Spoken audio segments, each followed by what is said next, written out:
श्री हरिदास राधे राधे। आप सभी का बहुत स्वागत करती हूँ मैं दीक्षा अपने चैनल दीक्षा विद स्टोरी में। और आप सभी को मेरी तरफ से राधे राधे। तो आप सब कैसे हैं? उम्मीद यही करती हूँ कि आप लोग बहुत अच्छे हों और आप सब पर लड्डू गोपाल जी की कृपा सदा बनी रहे। तो आज मैं आप लोगों के लिए एक दिल को छू जाने वाली सत्य लीला कथा लेकर आई हूँ। ये एक घटना ऐसी है जिसे सुन कर के ना एक बार विश्वास नहीं होगा किसी को।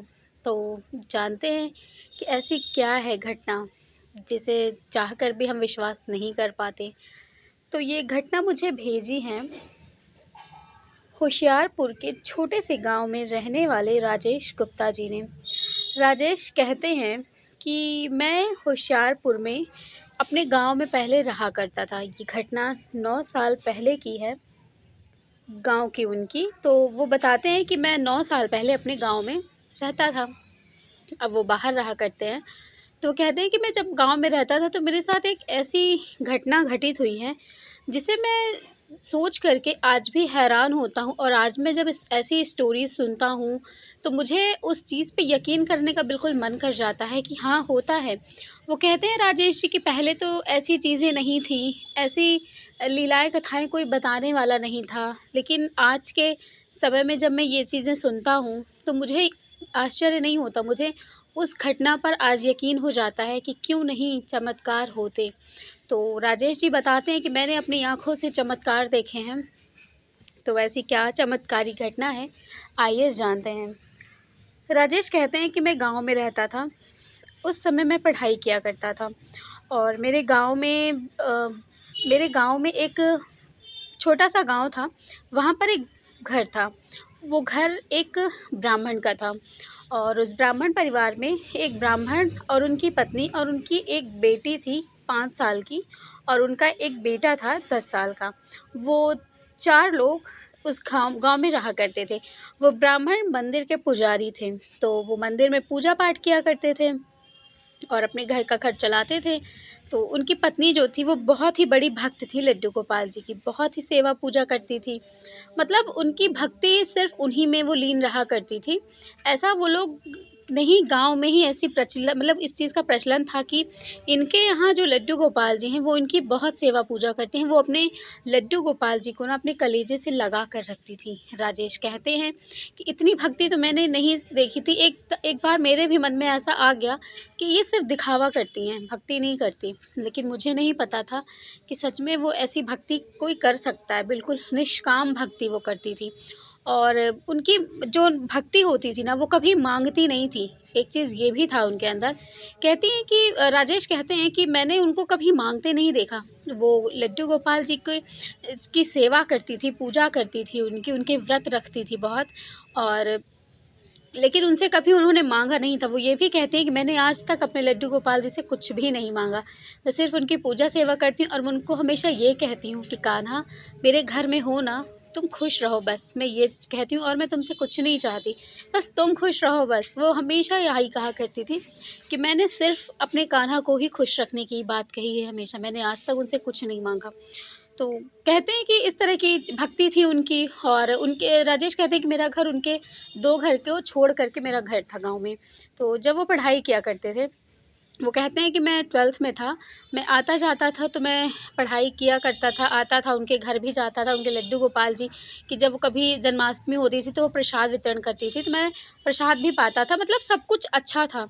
तो बताते हैं कि एक दिन वो स्कूल गए हुए थे, तो जब वो स्कूल से आते हैं तो उन्होंने देखा कि उनकी एक जो ब्राह्मण थे, उनकी जो पत्नी थी, उनकी एक बेटी थी जो 5 साल की, उसका नाम था तनु। तो तनु जो है उनके घर में ना उन्होंने खरगोश पाल रखा था। तो बताते हैं कि राजेश कहते हैं उनके घर में खरगोश था और जो उनकी तनु थी ना वो बहुत खरगोश से खेला करती थी, बहुत ज़्यादा। मतलब उसको बहुत ज़्यादा प्रिय था, बहुत लगाव था। तो वो खरगोश के साथ खेला करती थी और मतलब जब उनके साथ खेला करती थी तो इसी तरह से जो पंडित जी थे उन्होंने बोला कि हम तनु को लेकर के हम मतलब गाँव, मतलब वो खेत में जा रहे हैं, तो खेत में हम खरगोश को भी छोड़ देंगे कि वो अपना घास खा लेगा। और मतलब वहाँ पे जो उन्होंने खेती कर रखी थी, उन्होंने बोला कि हम उसको छोड़ देंगे, जिसको खाना होगा खा लेगा, फिर हम शाम को तनु के साथ घर आएँगे। तो मैं ये चीज़ देख रहा था खड़े होके, क्योंकि जो खरगोश था ना वो उछल-उछल कर चल रहा था, तो मुझे भी देखने में काफ़ी अच्छा लग रहा था। तो मैं वहीं खड़ा हुआ, तो मैंने पंडित जी को ये बात कहते सुनी कि मैं तनु को लेकर के खेत में जा रहा हूँ। तो वो खेत में लेकर के चले जाते हैं, ठीक है।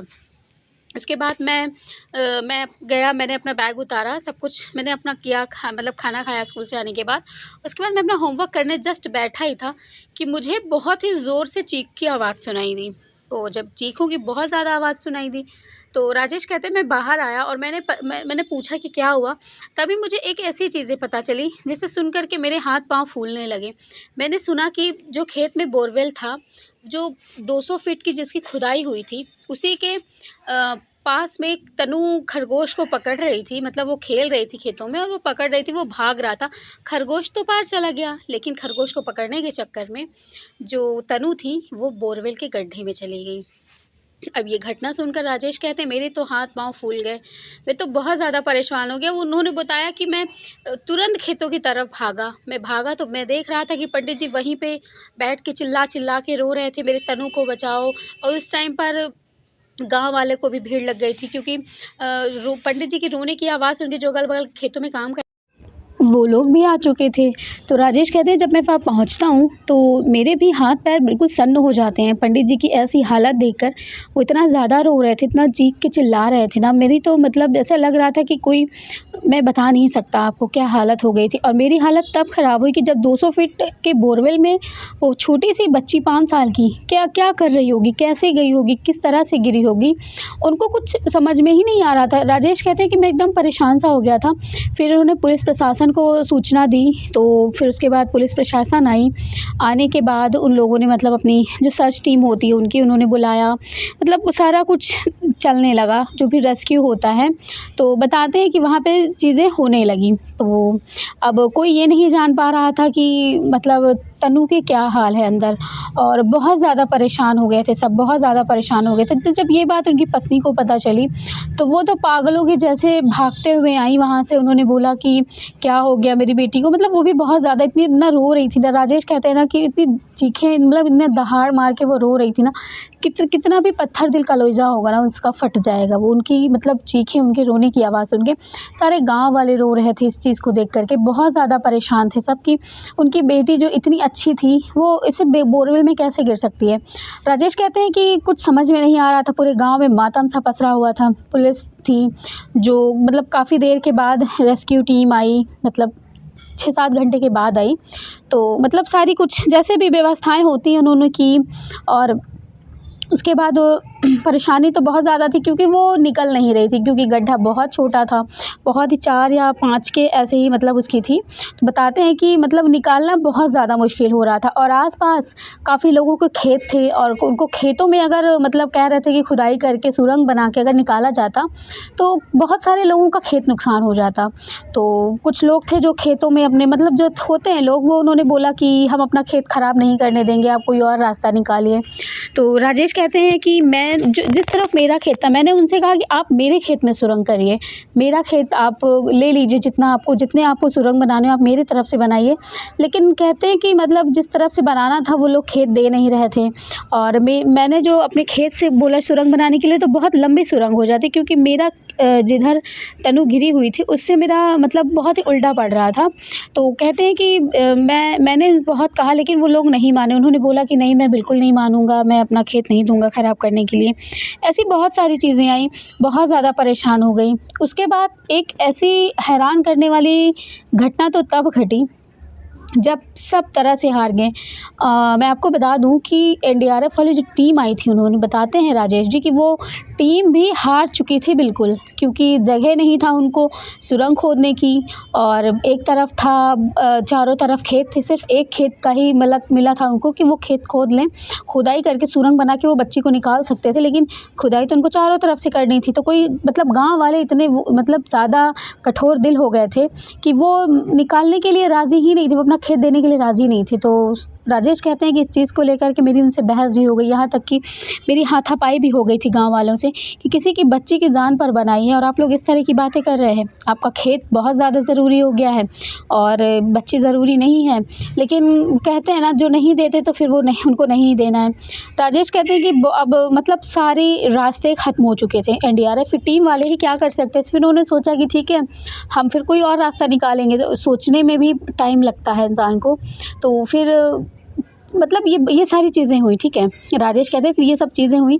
उसके बाद एक ऐसी घटना घटित हुई उस जगह पर कि जो मतलब जो पंडित जी की जो पत्नी थी ना, वो बहुत ज़्यादा रो रही थी। जब वो बहुत ज़्यादा रो रही थी, उसके बाद अचानक वो वहाँ से उठी और वो भागते हुए अपने घर की ओर गई। वो जब भागते हुए अपने घर की तरफ गई, तो वो तुरंत गई तो लोग उनका पीछा करने लगे कि ये जा कहाँ रही हैं। वो जल्दी जल्दी भागते हुए गई।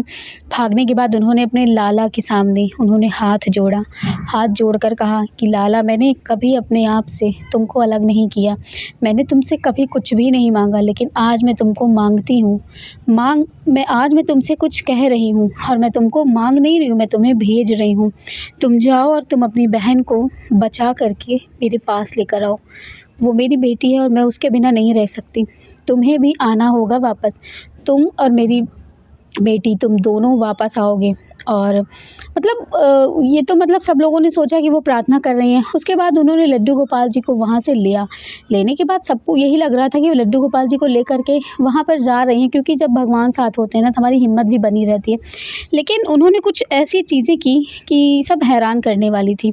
उन्होंने वो जो वहाँ पर बोरवेल का गड्ढा था ना, आप यकीन नहीं करेंगे, उन्होंने वहाँ पर उस बोरवेल के गड्ढे में लड्डू गोपाल जी को अंदर फेंक दिया।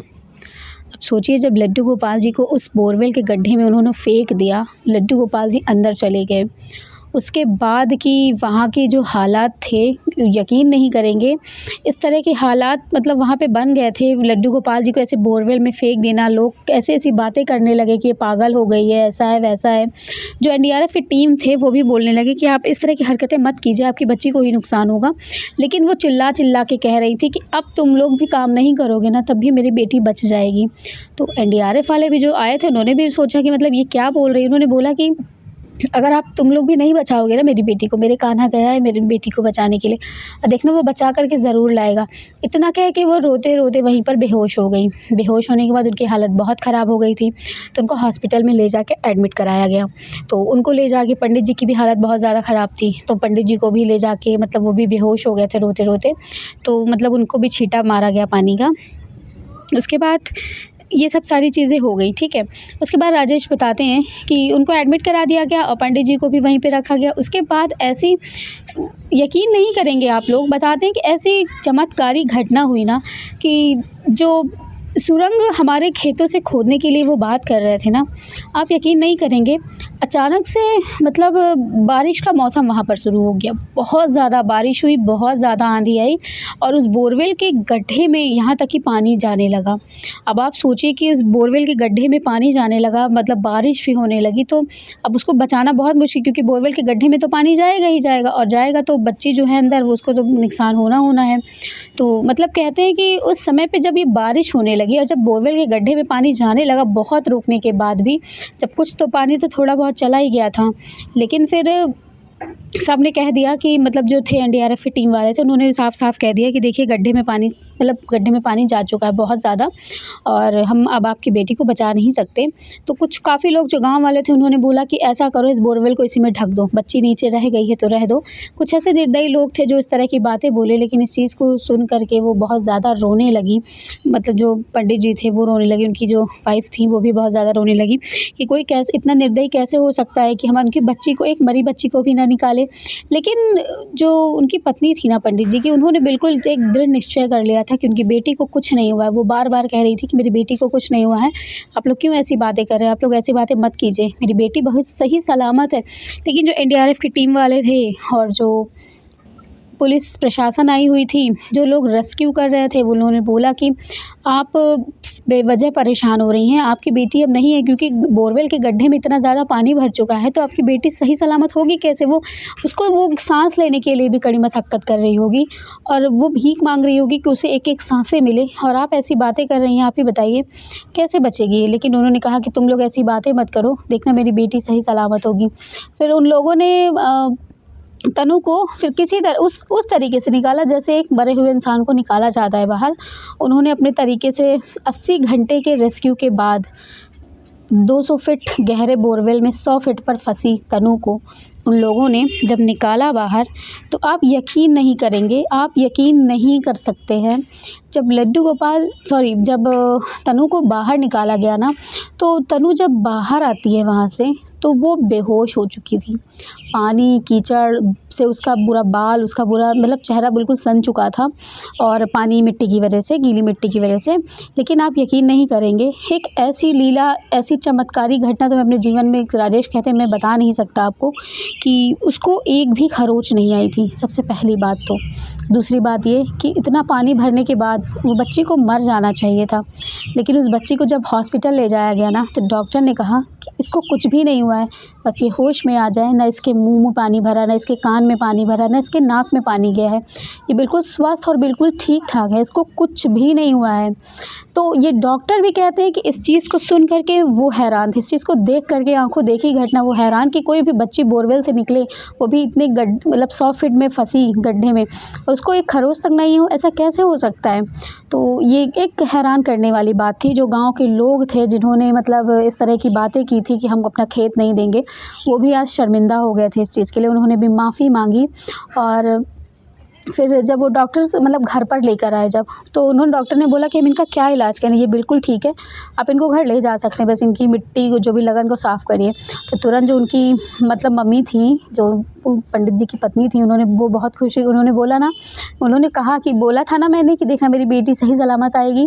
फिर उसके बाद उन्होंने फिर मतलब जब उनको ठीक ठाक से नहलाया गया, काफ़ी गाँव वाले सब इकट्ठा हो गए थे, पुलिस प्रशासन भी थी, वो भी देखकर हैरान थी, पूरा गाँव देखकर हैरान था कि कोई बच्ची मतलब ऐसे कैसे बच सकती है, उसको एक खरोंच तक नहीं आई। फिर वो होश में आई। उसके बाद उस बच्ची ने ऐसी बातें बताई ना कि आप यकीन नहीं कर सकते। तो उस बच्ची ने, जो 5 साल की थी, उसने बताया कि मम्मी, जब मैं गड्ढे में गिरी थी ना, तब मुझे लग रहा था कि मैं अब मर जाऊंगी, मुझ में सांस नहीं ले पा रही थी।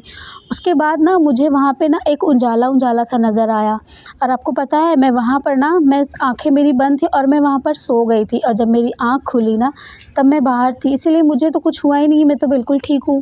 उसको मतलब कुछ भी याद नहीं है कि क्या हुआ था, कैसे हुआ था, और मतलब इस तरह की चीज़ें बताते हैं राजेश कि ये घटना बिल्कुल सत्य घटना है, जो मेरे साथ, मेरे मतलब गाँव में घटित हुई है, और मैंने अपनी आँखों से ऐसी सत्य लीला कथा देखी।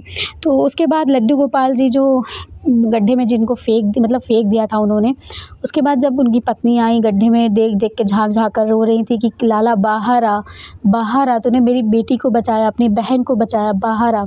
लेकिन वो कहते हैं ना कि शायद लड्डू गोपाल जी ने ही अपने प्राण त्याग करके अपनी बहन को बचा लिया आज। नहीं, शायद लड्डू गोपाल की जगह आज, जैसे लड्डू गोपाल जी उसी में दब गए हैं, वैसे आज उनकी बेटी तन्नू उसमें दब कर के मर गई होती। तो ये घटना बिल्कुल दिल को दहला देने वाली थी कि लड्डू गोपाल जी आज भी उसमें दबे पड़े हुए हैं, और उस बोरवेल को कहते हैं कि लड्डू गोपाल जी दोबारा बाहर नहीं निकले।